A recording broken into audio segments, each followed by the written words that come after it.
നവ്യ നവ്യക്ക് ഒരേ ഒരു മകനേ ഉണ്ടായിരുന്നുള്ളൂ. നവ്യ എവിടെ പോകുമ്പോഴും മകനെ കൂട്ടിയിട്ടാണ് പോയിരുന്നത്.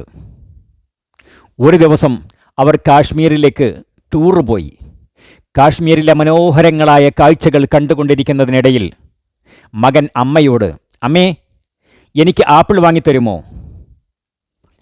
നവ്യ 2 ആപ്പിളുകൾ വാങ്ങി മകന് കൊടുത്തിട്ട് പറഞ്ഞു, ഇതിൽ ഇഷ്ടമുള്ള ഒരെണ്ണം നീ എടുക്കുക, രണ്ടാമത്തേത് എനിക്ക് തരിക. മകൻ അതിലൊരാപ്പിൾ എടുത്ത് കടിച്ചു. അല്പസമയം കഴിഞ്ഞ് അവൻ രണ്ടാമത്തെ ആപ്പിളും എടുത്ത് കടിച്ചു. പിന്നീട് അമ്മയ്ക്ക് നേരെ ഒരു ആപ്പിൾ നീട്ടിയിട്ട് പറഞ്ഞു, അമ്മേ, ഇതാ അമ്മയ്ക്കുള്ള ആപ്പിൾ.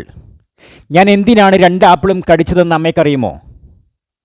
ഏതിനാണ് കൂടുതൽ മധുരമെന്ന് നോക്കാനാണ്. കൂടുതൽ മധുരമുള്ള ആപ്പിൾ എൻ്റെ അമ്മയ്ക്ക് നൽകുന്നതിന് വേണ്ടിയാണ് ഞാൻ അങ്ങനെ ചെയ്തത്. നവ്യക്ക് സങ്കടമായി, മകനെ തെറ്റിദ്ധരിച്ചതിലുള്ള സങ്കടം.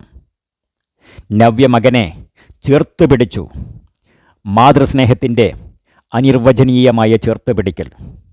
പ്രിയരെ, ഒറ്റ നോട്ടത്തിലുള്ള കാഴ്ച കൊണ്ട് നമ്മൾ ഒന്നിനെയും വിലയിരുത്തരുത്.